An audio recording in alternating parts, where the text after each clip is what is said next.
Hey, everybody. Andy Christopher here, aka the D.I.L.F, the dad I listen to frequently.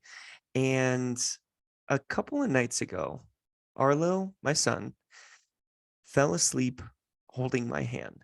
And if you're just joining us for this particular week, you don't know the backstory. Arlo's almost 3, wild child extraordinaire, so wonderful, so exhausting. But this particular night, he didn't nap. There was a birthday party that we went to, and he was just at the end of his rope by very early time, which for us was about 7:15, 7:30. And I went up there expecting hellfire.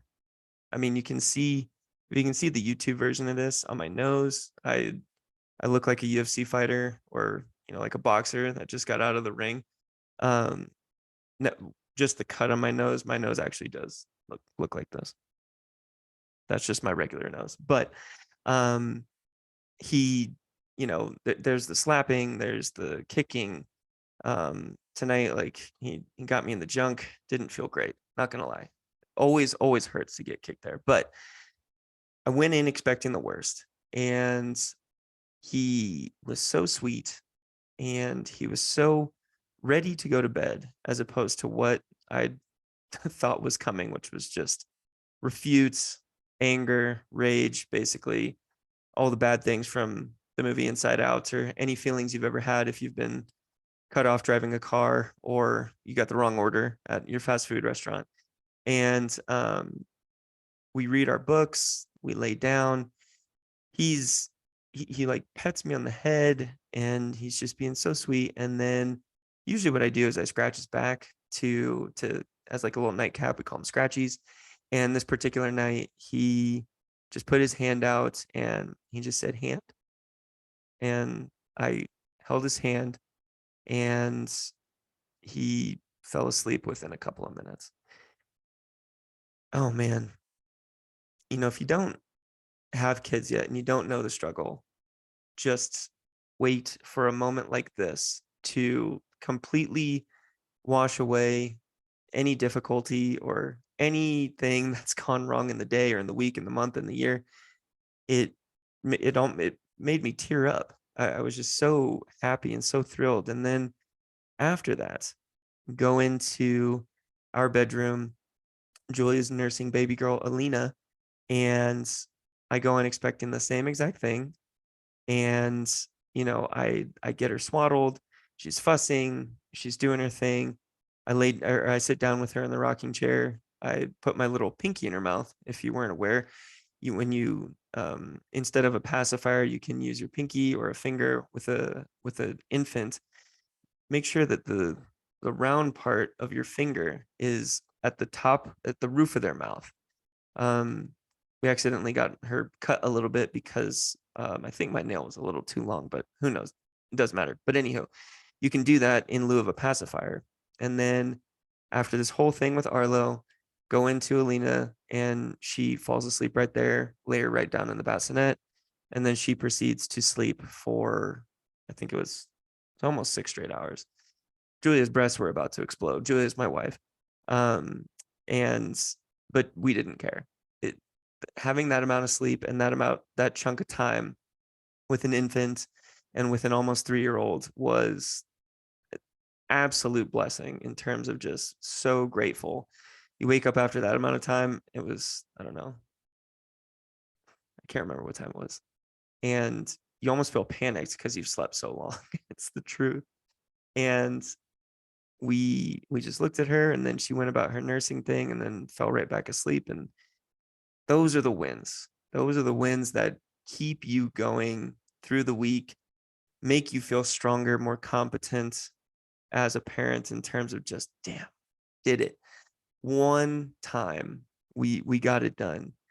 Anytime you try to replicate that kind of success, you're not going to be successful. But no, that was just something I had to share with everyone, because we've been going through a lot of transition, obviously, with baby girl here, and I've actually transitioned jobs as well, into a new mortgage company, and there's just a lot going on. And we've got grandparents and cousins and nephews in town, and entertaining these people and trying to still go about our lives as if we, know what we're doing. And, we used to be so cool. We used to just do stuff, and it was so much fun just to, drop of a hat, be able to do something. That obviously changes. And when you host and entertain, it's always it's an event, it's a thing. And you get caught up in those little spirals and those little tornadoes so frequently that you always feel like you're just treading water, just trying to keep your head, ears, and nose above. But when you have those little wins, when you have those ones that you put in the books and you hit the pillow hard and you say I love you to your significant other, and you just you got one, those are the moments. It's like, for any of you golfers out there, it's like when you play a whole bad round of golf and then on 17, you hit a perfect drive and a perfect shot into the green. You have those couple of shots that keep you coming back for more and re-energize you to do it again and do it better the next time. Oh man, that's what that win was. But on this particular episode, um, just gonna keep it brief because a lot of people have been asking me, how do you feel? How does it feel to be a girl dad now? And there's this whole, I don't know, cult following, Instagram, TikTok, whatever it is, about being a girl dad and all these trends and crazes. And Julia and I were talking about it a little bit. I asked her the question, how do you feel that now that we have a second kid? And it's just your love just grows. You find more of it within yourself for this new being that is equal in very different ways to your other child or however many other children you have, I assume.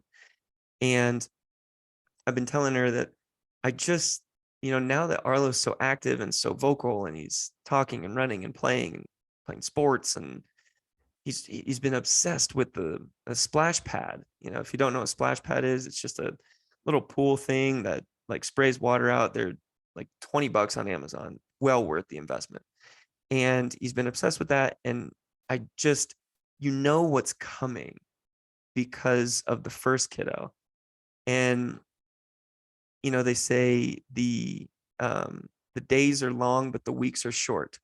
And I just want to be able to do all that stuff with her and make her laugh and start to see her roll over. She's, by the way, it's unbelievable. She's turning a month when this episode will air, and she's actually already gone from chest to back. So that's frightening.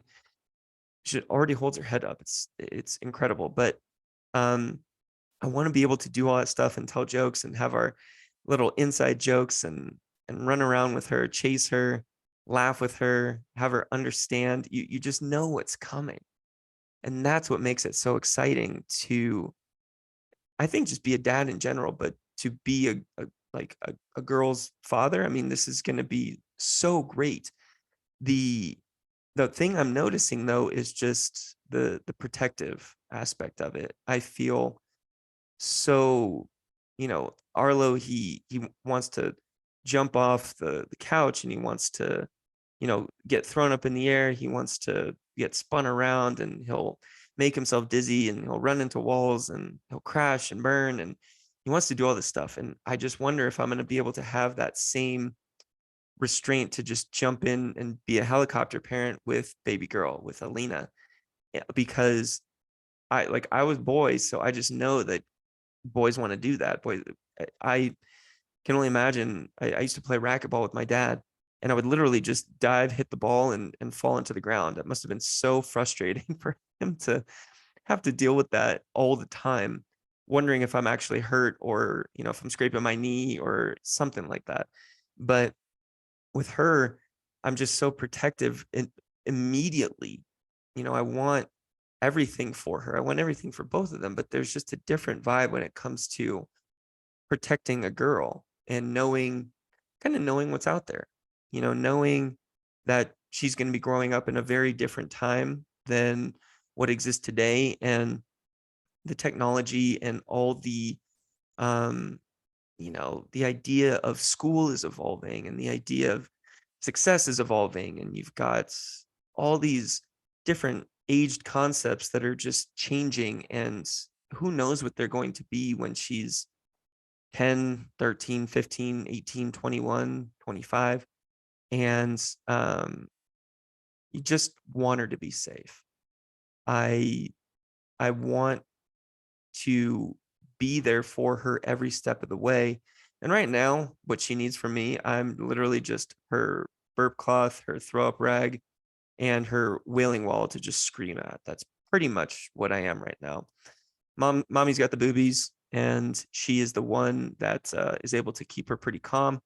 I usually get her right before the fuse has detonated, and then I send her over the edge. I think that's just the effect that I have on women, though. But um, wanting to always, always, always protect has become over the past month a very real and visceral feeling towards her, and very different from having a boy. I can't quite put my finger on exactly what the safety mechanism is or the different trigger in my own brain, but it's there. And the idea and how much gratitude I have for having one of each. Myself and my sister, we were boy and girl. Julia has her brother Dylan, and you know, it is nice to have one of each. It would have been wonderful to have another boy just because you kind of know the what's coming, and that's what I relate to the most. Like attracts like, so it's easier for me. But I'm excited to learn and be there because, believe it or not, over the course of the last 10 years, I've evolved emotionally, even though I still have the brain of a 17-year-old, and I'm pretty stupid when it comes down to it. My emotional intelligence has gone up quite a bit. And you know, I know when I listen to this episode, I don't know, 15 years from now, I'll probably say, holy crap, that was wrong. You don't know anything about the female condition or what they're thinking of. But at the very least, I'm excited to, learn and grow and evolve with her emotions and how she sees the world, to be able to broaden my own horizons, and to be able to round myself out as a parent, as a husband, as a person, just as a human. Yeah. And, that likely will help me tune in better to my friends and my family and those around me. It's so cool how much you learn. As much as you're imparting wisdom, I'm learning so much every single day from these kids, and exercising my own patience and understanding the nuance of, when you pick your battles, yes or no, um, when to start presenting them with either authority or discipline, and when to understand that there are times when that's just not going to be heard or received. And I always spoke about this with my students so I used to be an intramural sports director at University of California, Irvine. And I loved every single new class that came in because it was always a brand new set of personalities. And I would be teaching refereeing curriculum, and um, telling them about our vision, mission, values of campus recreation as a whole. And everyone kind of took it in stride in different ways. And they would evolve and make their own strides and, put their own spin on it. And so I would always be teaching them all this material and trying to help them understand work ethic and drive and grind and grit. But so, every so often, one of them would teach me something like brand new, or I'd learn cumulatively from the group that, oh man, they've got this dialed in. They've absolutely got this right. And that reciprocity was crucial towards our enjoyment of the program, of the work that we did, of what we got to do for the campus. And that is happening now each and every day with my children. And it's I know it's not going to stop, because what you focus on is what you feed. And I'm looking to learn. As a dad, if you put your nose in there and you just be part of the action at all times, you're learning so much every step of the way. And even today, you know, Julia and I had a great, what I feel was really productive conversation that probably wouldn't have happened if we were just going about our business and not communicating well enough to express ourselves. And I learned a lot about, what her expectations are. I feel that I got to talk about what my expectations are moving forward. And a lot of this not only revolves around the the the life balance that we have with our family at home, but also with the new job, with her position as well at the hospital.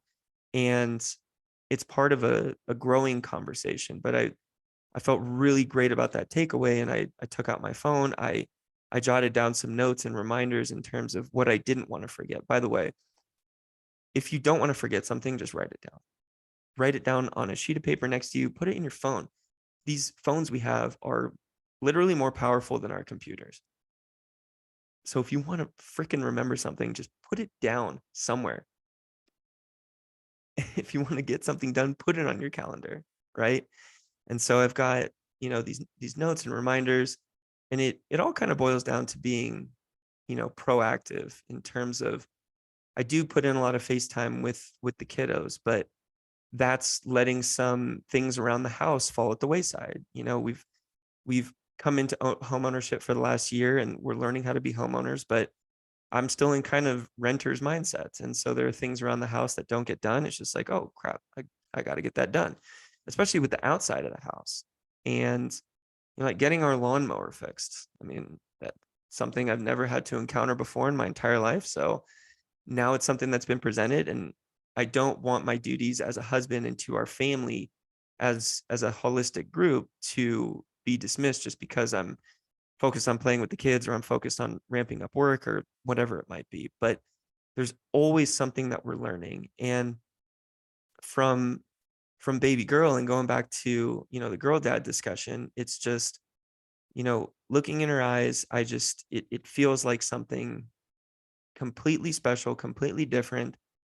And, with Arlo having come 5 weeks early, a lot of these timelines were just delayed naturally.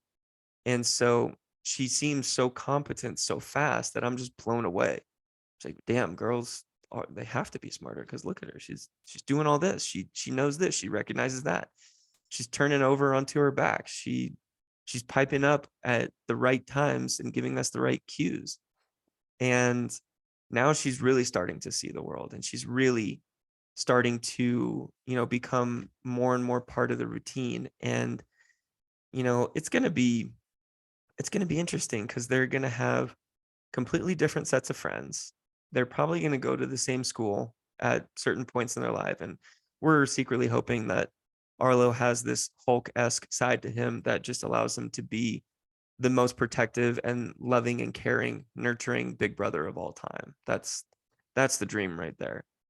So that we always got eyes on her. But they'll run in different circles. They'll have all these different likes and hobbies and dislikes. More importantly, what they dislike is just as important, because you can't do the same things for your second child or third child that you did for your previous children. Something that worked once, you might have to reinvent the wheel entirely. So I'm coming up with a whole new catalog of jokes for, when the time comes. But we're also learning things that, like Arlo really enjoys being naked right now. Well, Alina enjoys, and Arlo's 3 years old. He didn't like that all the time. And Alina seems uncomfortable in her clothes. And when we change her diaper, she seems very free and just like, oh, a butt can breathe kind of thing. And these different nuances that are going to be ever changing. And I'm just trying to stay, keep my feelers up and be as attuned to these needs as possible, so that I can address them as they come. But, looking into the future, it's, different styles of parties, different things that they want to go out and do on vacations. And, we have this Hawaii trip coming up, and it's going to be just the four of us. And I've never actually been to Hawaii, and I'm excited to go to see stuff for myself. But it's going to be, you know, dad vacation mode, taking care of kids. And Julie's going to be working at this conference. So there are going to be times when, I've got my hands full. I'm not just going to be going out and, I don't know, eating pineapple or poi or what, whatever's out there, and just having cocktails and chatting with the locals. It's, there's going to be a balance of what everyone wants to do and accomplish, and finding that rhythm and that balance for everyone's enjoyment is a puzzle I'm excited to put together, but something that I don't just want to force and impose my own will upon what's fun for the group. I feel that when I was growing up and, in my college years and in my 20s, I probably did that a lot.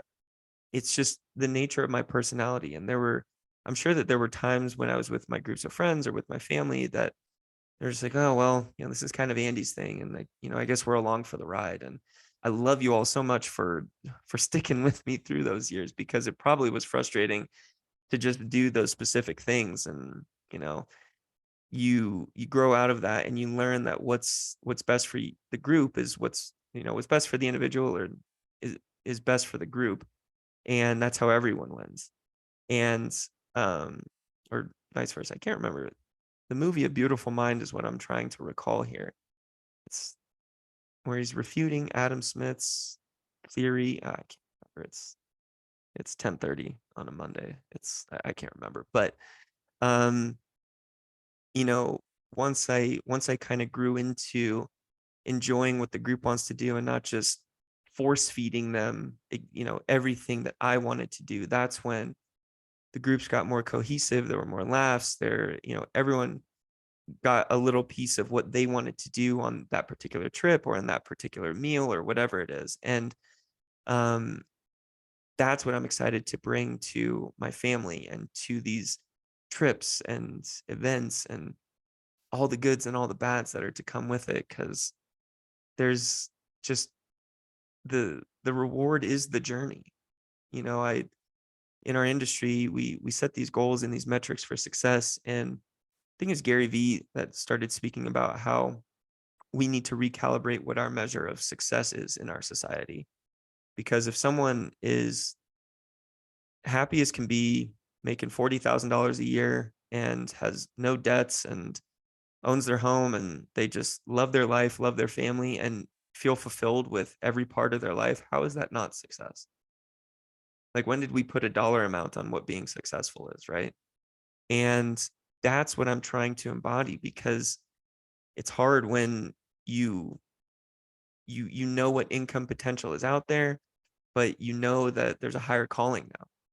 And so that's what I'm working through. I've got, the brain is turning a lot through this transition. And if I reach out to you in the coming days, in the coming weeks with a phone call or something, it's just, maybe I'm thinking about you and just want to run some stuff by you or get a fresh perspective. But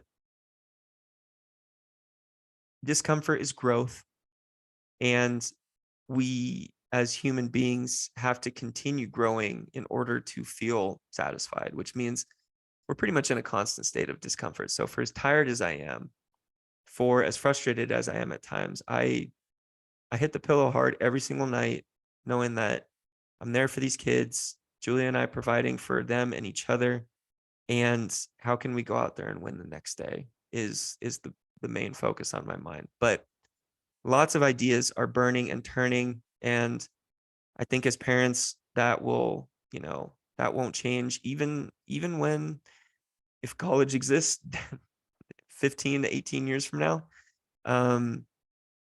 Even when they go to college, I don't think your brain stops ever turning about how can we be the best parents possible to these kids. And I think that is a wonderful way to end this particular episode, is just always thinking, maybe a critical thought for you out there listening. If you've got kids or if you're preparing to have kids, how are you bettering yourself each day in order to better your family situation? Because we can't love anyone else until we love ourselves. And we know that if we're uncomfortable, in a state of discomfort, that we're actually growing and we're progressing and evolving. So how are you pushing yourself? How are you pushing your boundaries and being a better version of yourself tomorrow than you were today? There you go. That's what I got for you. So this is Andy Christopher, the dad I listen to frequently. I've going to be coming back hot with another episode next week. Might be looking at it from the perspective of a younger child, just a little little teaser for the next episode. We've got our nephew here in town and might try and get his perspective on parenting and being a kid his age. So little fresh hot take for you. But this is Andy signing off for today. I love you. There's absolutely nothing you can do about it. Go have a great one.